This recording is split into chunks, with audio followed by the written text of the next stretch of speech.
최근에 제 주변에 한 가지 해프닝이 생겼습니다. 잘 아시다시피 제가 야구를 좋아하는데 우리 경양교회 청년들과 가끔 야구장에 구경을 가면은 각자의 출신 지역을 따라서 서로 다른 팀을 응원하는 원수지간이 되는 것이 평소부터 영 달갑지 않았습니다.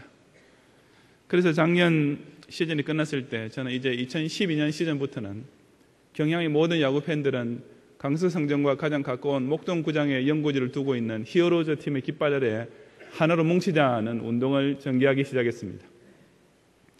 그런데 의외로 많은 청년들과 학생들이 저희 회유, 포섭, 때로는 협박에 순순히 따라오면서 자기가 원래 응원하던 팀을 버리고 히어로즈 응원에 마음과 정성과 뜻과 힘을 합쳐주기로 약속을 했습니다. 그 이유는 어쩌면 제가 앞으로 일이 잘 되면 경양교회가 히어로즈 팀을 인수해서 구단주가 될지도 모른다. 그러면 히어로즈 모자에 왼쪽에는 경양성교회, 오른쪽에는 고려신학교를 붙이고 시합에 나가게 할지도 모른다는 그런 감언 이슬로 꿰는 바람에 그러는지도 모릅니다. 그렇게 경양 야구 팬들은 이처럼 히어로즈를 통하여 완전히 거듭나게 한 가운데 올해 야구 시즌을 맞이하려고 만반의 준비를 갖추고 있던 참에 실로 청천벽력 같은 변이 생기고 말았습니다.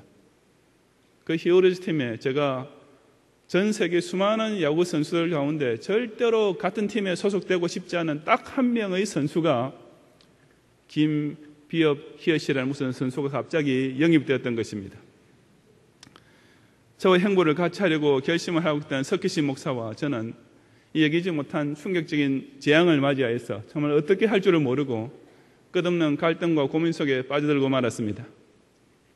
그래서 한때는 이참에 그냥 두산으로 갈까 하는 생각까지도 했지만 경양교회 두산팬 터주대감 격인 석희성 장로님이 두 마음 가지고 왔다 갔다 하는 사람은 절대로 두산에서 받을 수 없다라고 단칼에 거절하는 바람에 문자 그대로 문전박대를 당하면서 비참하게 쫓겨났습니다. 그런데 그처럼 진퇴양난 사면초가 막다른 골목에 몰려있던 저와 석희신 목사에게 고려신학교의 교수이자 경양교회 롯데팬의 정신적 지주이신 황명길 교수님께서 결정적인 조언을 베풀어 주셨습니다. 이것은 주님께서 막으시는 일이다. 하나님께서 어그러진 길로 가고 있던 발람 선지자를 나귀를 통해 꾸짖으셨던 것처럼 지금 롯데를 떠나려 하고 있는 두 성목사님들의 발걸음을 김아무개 선수라는 나귀를 통해서 막으시는 것이 아니냐라고 정말이지 반박할 여지가 없는 참으로 심오한 신학적 해석을 내어준 것이었습니다. 그 황 교수님 말씀에 크게 깨달음을 얻은 저는 드디어 결단을 내리고 지난 주중에 경양교회 인터넷 카페와 또 페이스북을 통해서 경양 야구 팬들의 집단적 히어로즈 이적 운동이 잠정적으로 무기한으로 연기되었음을 공식적으로 천명하면서 저와 행보를 같이 해주기로 약속했던 모든 분들에게 진심으로 감사드리는 동시에 각자 자신의 원래 홈팀으로 돌아가시라고 통보해 드렸습니다. 그랬더니 어떤 일들이 벌어졌는지 아십니까?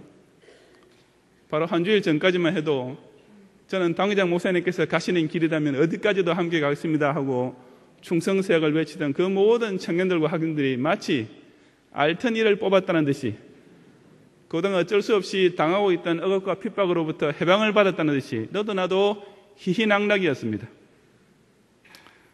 전화평인지 전화통인지 하는 친구는 그렇다면 저는 다시 기아로라고 하면서 그 뒤에다가 히히를 뜻하는 것이 분명한 히읗을 달아놓았는데 그 안도의 한숨 소리와 낄낄거리는 웃음 소리가 제가 인터넷 모니터 앞에 앉아있는 화곡동까지 들렸습니다.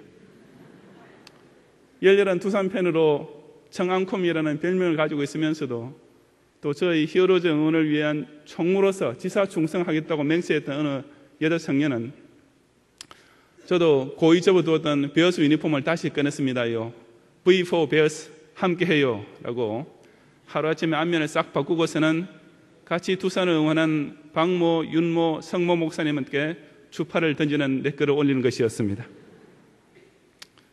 그런 충격적인 배신자들로 인하여 정신을 못 차리고 있을 즈음에 석시 목사님께서 페북에 이런 댓글을 달아주셨습니다. 못 믿는다, 못 믿는다, 인간들은 못 믿는다. 절대로 인간들을 믿으면 안 된다. 정말 제 뼛속까지 공감되는 댓글이었습니다. 그리고 저는 이 사건을 통해서 제가 그동안 그토록 신뢰하고 있던 경양의 청년들 한 사람 한 사람을 다시 생각해 보게 되었습니다. 이 친구들이 정말 믿을 수 있는 사람들인가? 당회장 목사님 말씀이라면 홈팀을 떠나는 정도가 아니라 죽는 신용까지도 하겠다고 하던 이 청년들을 과연 내가 어느 정도까지 믿을 수 있는가에 대해서요, 새삼 진지하게 다시 생각해 보지 않을 수 없게 되었던 것입니다. 그래서 웃자고 하는 소리지만은 현실적으로 우리가 인생을 사느라면 어떤 상대방에 대해서 이 사람은 정말 내가 믿을 만한 사람인가? 이 사람은 내가 의지할 수 있는 사람인가? 이 사람은 내가 마음 놓고 따라가도 될 사람인가? 라는 질문을 하게 될 때가 자주 생깁니다. 그리고 그런 질문에 대하여 100% 그렇다라고 확신을 줄 수 있는 사람이란 그렇게 쉽게 만날 수는 없을 것입니다. 하지만 거기에 대하여 단 한 사람 예외가 되는 분이 계시는데 바로 예수님이십니다. 오늘 본문은 예수님이야말로 우리가 생각해 보면 볼수록 정말 믿을 수 있는 분이시며 아무 걱정 없이 따라갈 수 있는 분이심을 천명하고 있는 말씀입니다. 이 시간 저와 여러분은 우리가 예수님을 깊이 생각하고 더 많이 알게 되면 알게 될수록 어떤 결과가 나타나게 되는지를 두 가지로 함께 상고해 보고자 합니다. 첫째로 예수님을 깊이 생각하는 성도는 똑같은 신앙 고백으로 그 예수님을 믿는 한 형제가 됩니다. 우리 본문 1절을 다 같이 함께 다시 봉독하겠습니다. 그러므로 함께 하늘의 부르심을 입은 거룩한 형제들아, 우리의 믿는 도리의 사도시며 대제사장이신 예수를 깊이 생각하라고 했습니다. 이 히브리서에서는 이미 여러분께서 자주 들으셨듯이 예수님과 구약의 제사장, 구약의 제사제도, 천사 등과 비교함으로써 예수님의 우월하심, 예수님의 위대하심, 예수님의 탁월하심 등을 증거하고 있습니다. 한마디로 예수 그리스도가 모든 면에 있어서 최고다라는 주제가 구구절절 흐르고 있는 성경인 것입니다. 바로 그런 의미에서 오늘 본문은 예수를 깊이 생각해보라고 우리에게 권면합니다. 이 깊이 생각하라는 말은 마음을 고정시키고 몰두하라는 뜻의 단어입니다. 예수님이야말로 우리가 정말 진지하게 생각해보고 심각하게 판단을 내려야 할 가장 중대한 인물인 것입니다. 본문 1절 상반절은 우선 그처럼 예수를 깊이 생각해야 될 사람들을 가리켜 그러므로 함께 하늘의 부르심을 입은 거룩한 형제들아 라고 부르고 있습니다. 하늘의 부르심이란 것은 하나님께서 불러주심을 은유적으로 표현하는 말씀으로서 성도는 전적으로 하나님의 주권과 선택에 의하여 부름받았다는 사실을 강조하는 말씀입니다. 거룩한 형제라는 호칭은 물론 성도를 이끄는 말인데 흔한 표현 같지만은 실제로 신약 성경에서 이 히브리서에서만 쓰는 아주 특별한 표현입니다. 다른 바울 서신에서는 보통 사랑하는 형제들아 혹은 나의 형제들아 라는 식으로 쓰이고 있는데 여기서만 거룩한이라는 수식어가 형제 앞에 붙어 있는 것입니다. 이것은 바로 하나님께로부터 부름받았기 때문에 이제는 세상과 구별된 거룩한 성도가 되었음을 강조하기 위함입니다. 이처럼 하나님께로부터 택함을 입고 세상으로부터 성별되어 있는 신자들이 바로 예수님을 깊이 생각해야 할 사람인 것입니다. 그 예수님은 어떻게 생각하라고 했습니까? 계속 이어지는 본문에 우리의 믿는 도리의 사도시며 대제사장이신 예수라고 했습니다. 여기 믿는 도리라는 말은 직역하자면 일치된 의견이라는 뜻으로서 바로 모든 택함 입은 거룩한 성도들이 한 뜻으로 믿고 고백하는 신앙 고백을 가리킵니다. 우리 예수님은 바로 그 신앙 고백의 사도가 되시며 대제사장이 되신다고 한 것입니다. 예수님이 우리의 대제사장이 되신다는 뜻은 그리 이해하기 어려울 것이 없는 자주 듣는 말씀입니다. 예수님의 대제사장으로서의 사역은 바로 당신의 몸을 직접 희생 제물로 드려 죄인을 대속하신 것이므로 우리의 신앙 고백은 바로 그와 같은 예수 그리스도의 대속적인 죽으심을 믿는 믿음이 꼭 들어가야 한다라는 뜻으로 간단히 이해할 수가 있는 것입니다. 하지만 예수님께서 우리가 믿는 도리의 사도가 된다는 것은 무슨 뜻이겠습니까? 사도는 일반적으로 예수님의 제자로서 나중에 신약교회의 기초가 된 자들을 뜻하는데 그 사도라는 단어의 원래 의미는 보냄을 받은 자라는 것을 우리가 잘 알고 있습니다. 그런 의미에서 볼 때 우리 예수님 역시 대속사역을 위하여 성부 하나님께로부터 이 땅으로 보내심을 받은 자라는 뜻에서 여기서 사도라고 하는 것입니다. 그러므로 예수님께서 우리 믿는 도리의 사도라는 말은 바로 우리의 일치된 신앙 고백에는 하나님께서 이 예수님을 죄인 구원을 위한 구세주로 이 땅에 보내주셨음을 믿는 믿음이 반드시 또 포함되어야 한다라는 뜻이 됩니다. 그러니까 저게 사도시며 대제사장이신 예수라는 이 짧은 말 속에 우리의 믿는 도리, 즉 참된 기독 신자라면 똑같은 마음으로 고백해야 될 신앙의 핵심이 다 들어있음을 알 수 있습니다. 그 신앙 고백은 바로 예수님께서는 하나님께서 보내신 구세주이시며 그 예수님의 십자가의 죽으심은 바로 죄인 용서를 위한 제사장적인 대속사역이었다는 이 두 가지로 집약됩니다. 다시 말해서 예수님은 누구신가에 대한 신앙 고백과 예수님은 무엇을 하러 이 땅에 오신 분이신가에 대한 신앙 고백, 바로 이 두 가지에 대한 신앙 고백이 일치되어야만 비로소 하늘의 부르심을 입은 거룩한 형제라고 부릴 수가 있게 되는 것입니다. 예나 지금이나 참된 신자들을 하나로 묶고 참된 교회들을 하나의 우주적 교회 안에서 교통하게 하는 것은 오직 이 바른 신앙 고백, 즉 믿는 도리에서의 일치일 뿐입니다. 오늘날 기독교인들은 이름만 있으면 무조건 형제처럼 지내자 하는 소리가 이 나라 교계에 얼마나 인기를 끌고 있습니까? 예수를 어떻게 믿는지를 가지고 따지지 말자.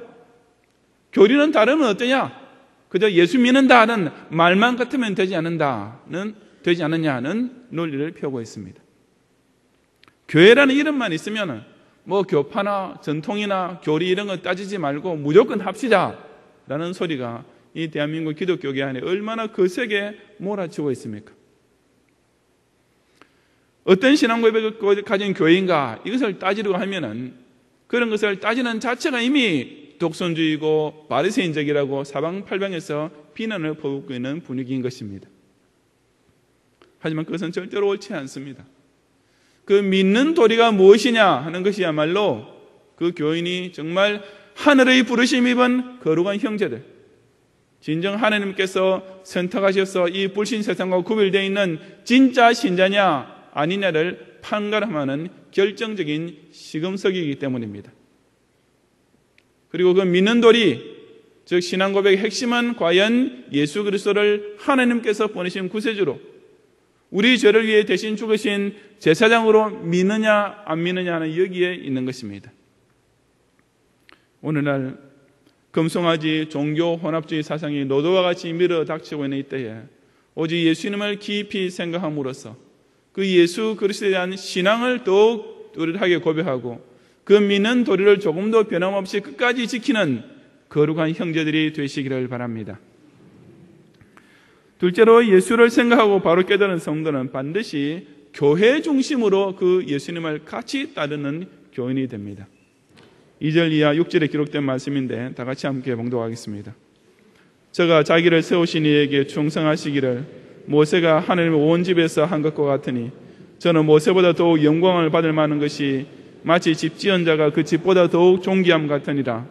집마다 지은 이가 있으니 만물을 지으신 이는 하나님이시라. 또한 모세는 장래에 말할 것을 증거하기 위하여 하나님의 온 집에서 사환으로 충성하였고 그리스도는 그의 집 맡은 아들로 충성하였으니 우리가 소망의 담대함과 자랑을 끝까지 견고히 잡으면 그의 집이라고 했습니다.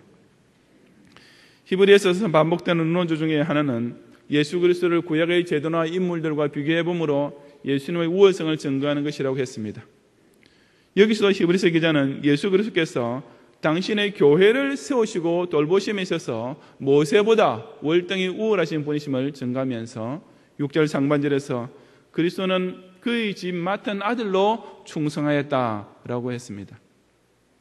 이 번역에 따르면 예수님께서는 그의 집을 맡은 아들로서의 책임을 다하기 위하여 충성했다라는 말처럼 들리기 쉬운데 원문의 의미는 그런 것이 아닙니다.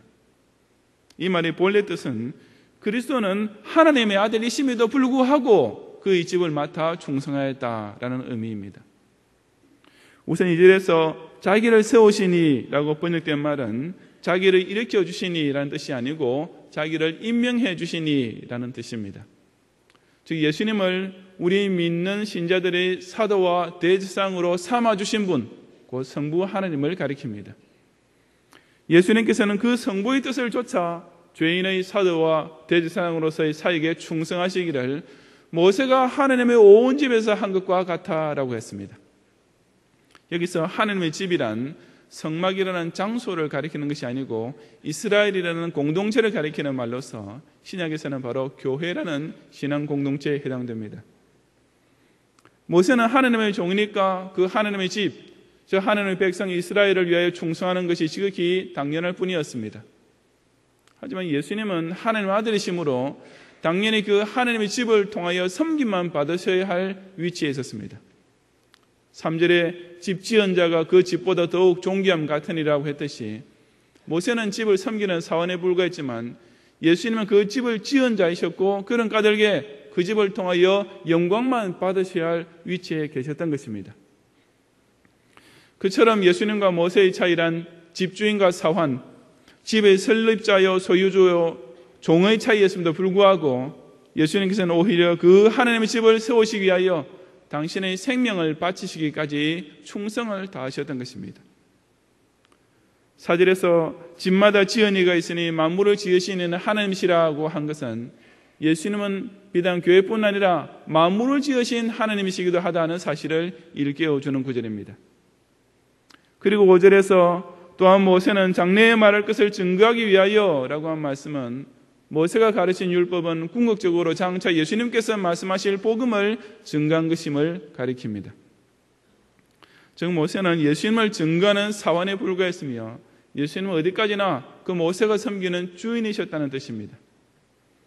이처럼 예수님께서는 분명히 하나님의 집, 즉 교회의 머리요 또한 만물의 주인까지 되시는 분이심에도 불구하고 오히려 스스로 종의 위치에까지 내려오셔서 당신의 몸을 십자가 대속을 위하여 내놓기까지 하시면서 이 하나님의 집인 교회를 세워주셨던 것이었습니다. 사실 예수님께서는 그렇게까지 하지 않으셔도 얼마든지 더 쉽게 교회를 세우실 수 있으셨습니다. 주인이시니까 종들에게 그냥 시키기만 하셔도 되는 것입니다. 모세를 하여금 성막을 짓게 하실 때 그랬던 것처럼 사원들에게 지시만 내려서 교회를 세울 수 있었습니다.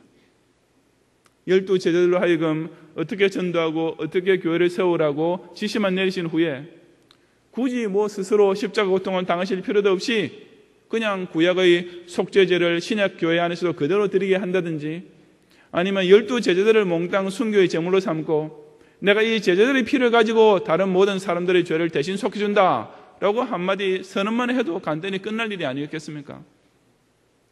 그런데 우리 예수님은 그렇게 하지 않으셨습니다. 주님은 성자 하나님이시고 교회의 머리시라는 그 고귀한 신분과 높은 위치에도 불구하고 오히려 그 교회를 위하여 충성하는 정도에 있어서는 그 어떤 신실한 사환도 도저히 근처에도 따르지 못할 만큼 충성스럽게 섬기셨던 것이었습니다. 그런데 그처럼 교회의 주인께서 친히 전적인 희생과 최대한의 노력을 기울여 세워놓으신 그 귀한 교회에 오늘날 우리들이 어떻게 입회하고 그 덕을 볼 수 있게 되었습니까? 이어지는 6절의 하반절에 보니 우리가 소망의 담대함과 자랑을 끝까지 견고히 잡으면 그의 집이 된다라고 했습니다. 여기 소망이란 예수 그리스도의 십자가 대속을 통하여 우리에게 약속된 천당 소망을 가리킵니다. 이처럼 예수님을 통해 얻은 영생 구원에 대하여 담대함, 즉 확고부동한 믿음이 있고 그것을 세상 앞에서 자랑스럽게 증거할 줄 아는 사람은 바로 그의 집, 즉 그 귀한 교회의 일원이 될 수 있다라고 하신 것입니다. 그 하나님의 집이 세워질 때 든 공과 희생에 비해서 그 하나님의 집의 일원이 되고 그 집의 은혜와 축복을 누릴 수 있는 길은 얼마나 간단하고도 쉬운 것입니까? 교회가 세워질 때는 그 집의 주인이신 예수 그리스도의 화유강세라는 위대한 희생과 십자가의 죽으심이라는 엄청난 고통이 들어갔는데 그처럼 최고 최상의 희생과 정성이 소요된 그 귀한 교회에 들어가서 그 좋은 것들을 마음껏 누리기 위해 필요한 것은 단 하나, 그저 그 집의 주인께서 약속하신 구원의 소망, 이것 하나만 끝까지 믿고 붙잡고 따라가기만 하면 된다고 말씀하고 계시는 것입니다. 간단히 말해서 믿음, 이것 하나만 분명하면 예수님께서 교회를 통하여 베푸시는 최상의 은혜와 축복들을 마음껏 누릴 수 있게 되어 있다는 말씀입니다. 신앙이 됨으로써 누릴 수 있는 최고의 축복은 바로 여기에 있는 것이 아니겠습니까? 저 교회 중심의 생활이야말로 예수님께서 당신을 믿는 성도에게 베푸신 너무나 고귀하면서도 또한 쉽게 받아 누릴 수 있는 기가 막히는 특권적인 축복인 것입니다. 바로 이 사실을 깨닫는 성도에게는 교회 생활이라는 것이 그 어떤 경우에도 결코 짐이 될 수가 없지 않겠습니까? 진짜로 어려운 파트는 예수님께서 사환처럼 나서서 벌써 다 해놓으시고 이제 그저 그 교회의 좋은 것만 우리로 하여금 누릴 수 있도록 남겨놓으셨기 때문입니다. 이처럼 예수신앙은 곧 교회 중심과 직결하게 되어 있습니다. 교회가 곧 예수님의 몸이니 그 몸에 연결된 지체가 되면 그대로 예수님 안에 거하는 신자가 되는 것이 아니겠습니까? 더 쉽게 말해서 교회야말로 지금 우리가 현실적으로 만질 수 있는, 우리가 직접 만나고 교제할 수 있는 예수님의 몸 그 자체인 것입니다. 내가 예수 십자가 공로를 믿음으로써 구원받고 천당 소망을 가지게 되었다라는 이 믿음을 담대하게 붙잡고 자랑스럽게 증거함으로써 성자 하나님께서 친히 충성스럽게 세워놓으신 이 귀한 교회 중심의 생활의 축복과 특권을 마음껏 누리는 성도들이 되시기를 주님 이름으로 축원합니다. 성도 여러분, 요즘 우리나라에 무슨 사모, 즉 누구를 사랑하는 사람들의 모임 이런 이름의 단체들이 참 많습니다. 대표적으로 어떤 정치인을 적극적으로 지지하고 후원할 때 흔히 박사모, 노사모 따위의 이름 아래에 모이는 것입니다. 그런 단체에 속한 사람들은 자기네가 사모한다는 정치인에 대한 생각은 두말할 필요 없이 똑같을 것입니다. 아무리 다른 사람들은 그 정치인을 싫어하고 비난해도 적어도 그 아무개를 사랑하는 사람들의 모임에 속한 사람들만큼은 그 정치인에 대한 신뢰와 존경과 사랑이 하늘같이 높고 철석같이 굳을 것이 틀림없습니다. 그리고 그 무슨 사모라는 모임을 중심으로 똘똘 뭉쳐서 자기네가 지지하는 그 정치인을 위해서 온갖 충성스러운 후원을 아끼지 않는 것입니다. 그렇다면 우리 기독교인들의 말로 진정 예사모, 예수님을 사랑하는 사람들의 모임이 아니겠습니까? 예수님을 생각할 때 그 주님을 똑같이 지극히 사랑하고 경외하며 무조건 순종하고 받들어 섬기는 사람들만이 진정한 기독교인, 즉 예수님 안의 형제라고 불릴 수 있습니다. 또한 마찬가지로 그처럼 한 예수님을 믿고 따르는 성도들은 절대로 뿔뿔이 흩어지지 아니하고 반드시 교회라는 공동체를 조직하여 일사불란하게 그 주님 위하여 충성하며 그 맡기신 사명을 따라 온 세상에 복음을 전파하며 살게 되어 있는 것입니다. 세상의 정치인들을 믿고 따르던 사람들 중에는 나중에 그에게 실망하고 돌아서게 되는 경우가 비일비재할 수밖에 없습니다. 하지만 이 예수님에 대해서만큼은 절대로 그런 일이 일어나지 않습니다. 우리 예수님이 누구신가에 대해 깊이 생각하고 그 결과 그 주님을 하나님의 아들로 나의 구세주로 믿고 교회를 중심으로 따르게 된 성도에게는 절대로 그런 실망이나 변심이 생길 수가 없는 것입니다. 이번 고난주간을 통하여서 이 예수님을 더욱 깊이 생각하는 가운데 실로 예수님만이 우리 믿는 도리의 사도시며 대제사장이심을 더욱 굳게 확신하고 그 주님께서 피로 값주고 사셔서 세우신 이 소중한 경량 공동체를 통하여 우리 예사모된 성도들이 가지는 소망의 담대함과 자랑을 끝까지 견고히 붙잡는 은혜가 넘치시기를 주님 이름으로 축원합니다.